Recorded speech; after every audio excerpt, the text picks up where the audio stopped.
Jonathan Cole, a 27-year-old outdoor enthusiast with a penchant for exploring the unknown, had always been drawn to the thrill of caving. His best friend Ferguson Lahar, a 26-year-old, often joined him on these excursions. They had tackled caves before, but this cave they were about to embark was different. Its narrow, unpredictable passages made it a true challenge, and that's what drew them in. The journey began on a cool, clear morning. Jonathan and Ferguson hiked for miles through dense forests and over rocky terrain until they reached the cave's entrance, a dark, gaping hole in the side of a cliff, barely visible among the crags and boulders. With their headlamps illuminating the way, they descended into the cave. The initial passage was wide enough for them to walk side by side, but soon it began to narrow, forcing them to go single file.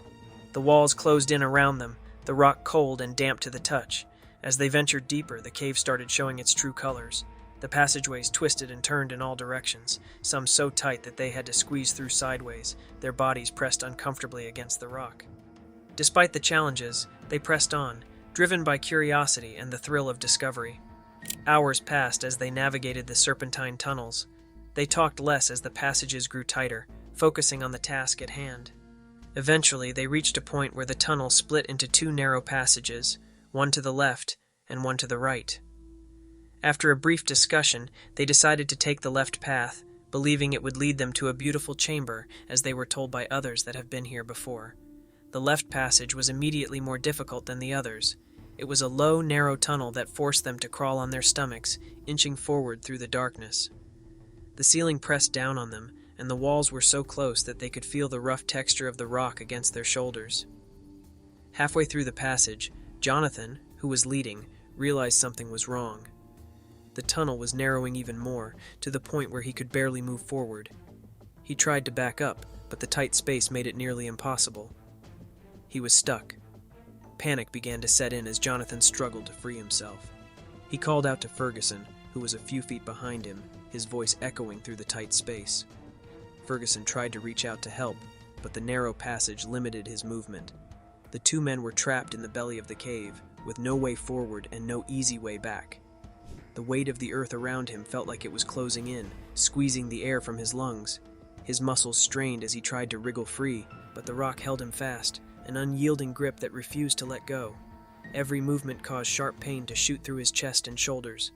Ferguson, sensing the rising fear in his friend's voice, tried to keep him calm. He urged Jonathan to stop struggling and conserve his energy while he thought of a way to get them out. But the passage was so tight that even turning around to retreat was a challenge. They were both caught in a trap set by the cave itself. The hours dragged on as Jonathan and Ferguson tried to come up with a plan. The air grew colder, and the darkness seemed to press in on them. They knew that getting help would be almost impossible. No one knew exactly where they were. They knew they messed up by not bringing a third person along, which is the golden rule of caving that one has to stay with the person who got stuck while the third gets help. In a final desperate attempt, Ferguson tried to push Jonathan forward, hoping that they could force their way through the narrowing tunnel. But the passage was unforgiving, and the rock seemed to tighten its grip even further. Jonathan cried out in pain as it was tearing his clothes and skin, as well as the pressure of the walls was unbearable. Realizing that they were out of options, Ferguson made the hardest decision of his life.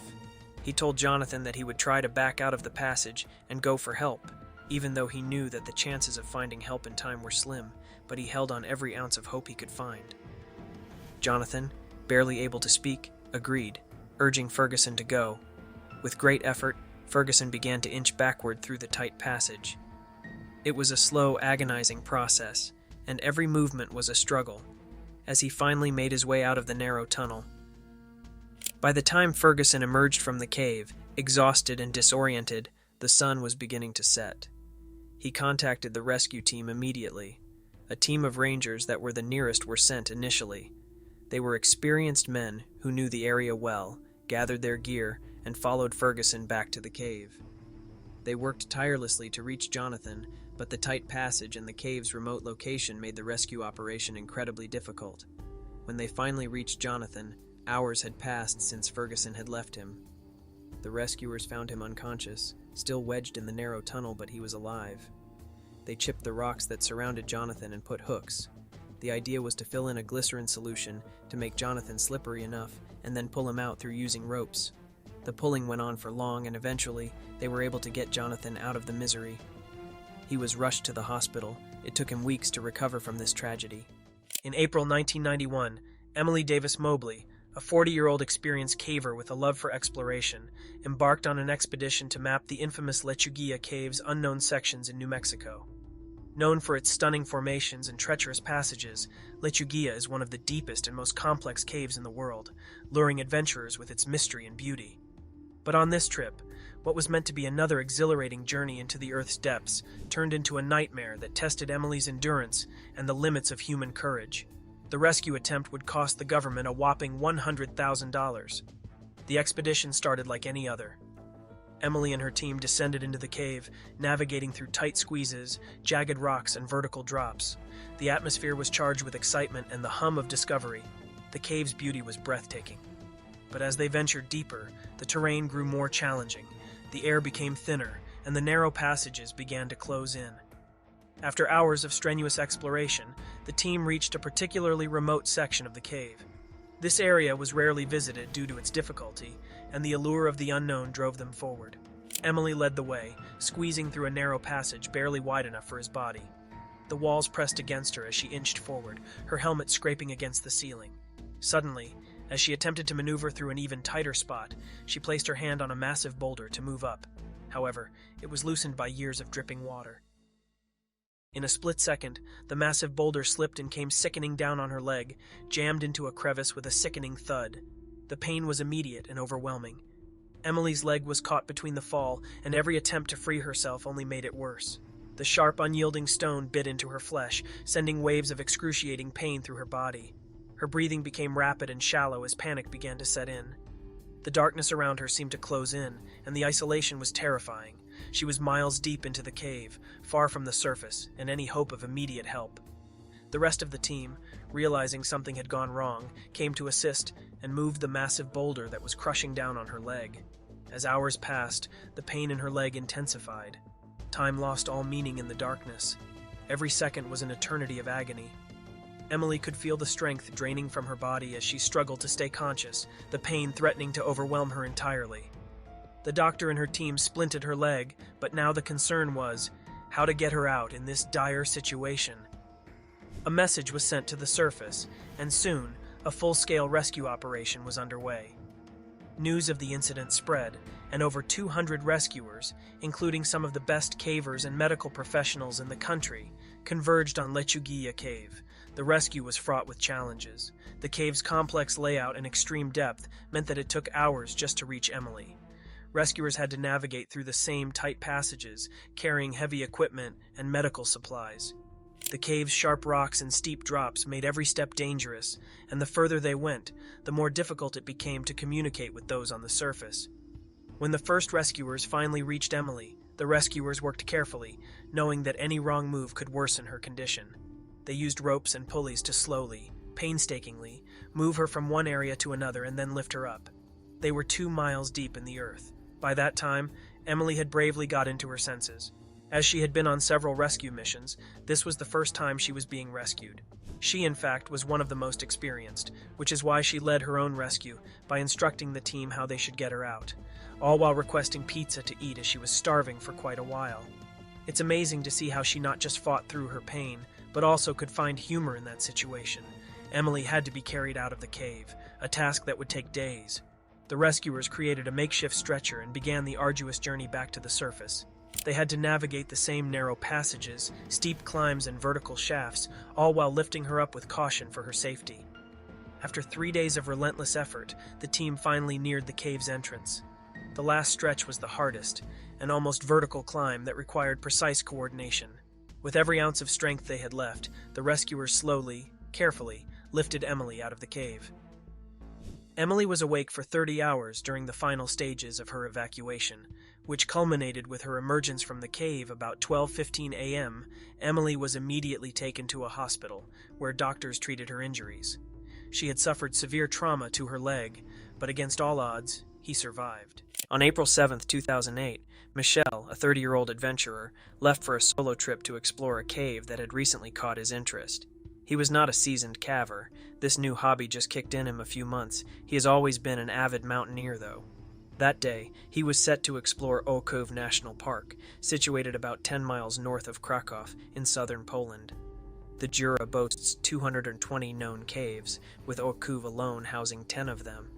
Michel never had any practical caving experience as such, but he had read and studied everything there is to caving in these few months. He had prepared himself by gathering all the knowledge he could.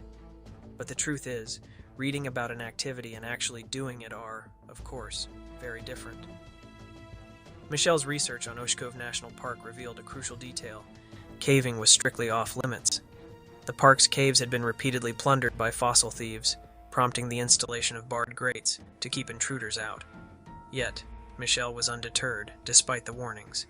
He was determined to explore the caves, a decision that would later prove to be a grave mistake. The park's attempts to thwart trespassers had failed before, and Michel's recklessness would soon put him in harm's way. In hindsight, he would come to regret his decision to ignore the warnings and venture into the forbidden caves. He had informed his mother prior to the adventure. Her mother was looking forward to hearing back from her son after his exploration. Unfortunately, after the last goodbye message, there was complete ignorance from his end. The clock ticked by, and April 7th was now April 8th. Still no response. Initially, she speculated that perhaps he was so exhausted from the day that he simply went to bed and forgot. However, she couldn't shake the feeling of unease. His mother became increasingly anxious. Michel had not been responding to her calls or messages for over a day. She couldn't handle it, and she could only imagine the worst. Hoping her thoughts were far from the actual truth, she took her car and drove towards Okow in search of him. She quickly found his car upon arrival, but saw no indication of where he might have gone, though at least she had narrowed down the possibilities. Her mind knew something terrible had happened. On April 8th at 12:45 a.m., she contacted the authorities. The police responded promptly, and a complete report on Michel's disappearance was made. The police dogs sniffed and scanned Michel's car. They picked up his scent but lost it as fast, since the most probable scenario was him getting stuck or lost inside the cave. Hence, the police then contacted the Jura Group, a team specializing in mountain and cave rescues. The Jura Group arrived with 22 rescuers and 2 more dogs. The cave's mouth, just 8 feet or 2.5 meters wide, is the roomiest section in its entire 230 feet or 70-meter length. Around 4:30 that morning, the dogs led the Jura Group to the entrance of Lechuguilla Cave, located more than 65 feet or 20 meters above the valley floor. The dogs entered the cave, with the rescuers following closely behind.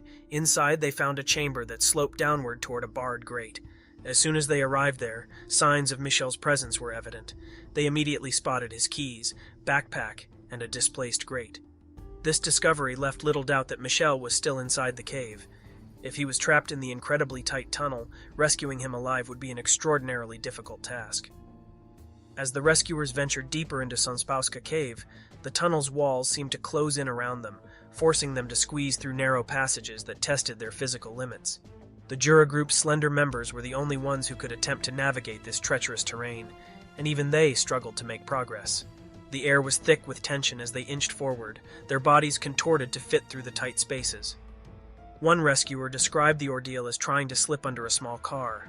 If that's how the experts thought about it, imagine a person like Michel, who had no prior experience, would have felt that too in his solo exploration. This cave was a death trap for him. The rescuers faced a daunting challenge as they struggled to overcome the obstruction, their efforts repeatedly being stopped. The harsh reality soon became apparent that they needed specialized equipment in order to proceed. This realization was deeply troubling, as Michel's larger build meant he was likely trapped in the narrow passage, his situation increasingly dire. The arrival of the specialized tools brought a glimmer of hope, and with careful precision, they managed to widen the opening. About 46 feet, 14 meters from the cave entrance, they found Michel's phone, watch, helmet, headlamp, and gloves. Next to these items, they discovered his feet. However, motionless and vulnerable, only added to the sense of urgency and concern. The situation was worse than they had feared. Michel was almost completely upside down, stuck in a tight spot in the tunnel called the clamp. The first rescuer reached him around 8:20 a.m., nearly 4 hours after the dogs had found the cave. When they called out to Michel, there was no answer. The rescuer pricked Michel's foot with a knife, but there was no reaction.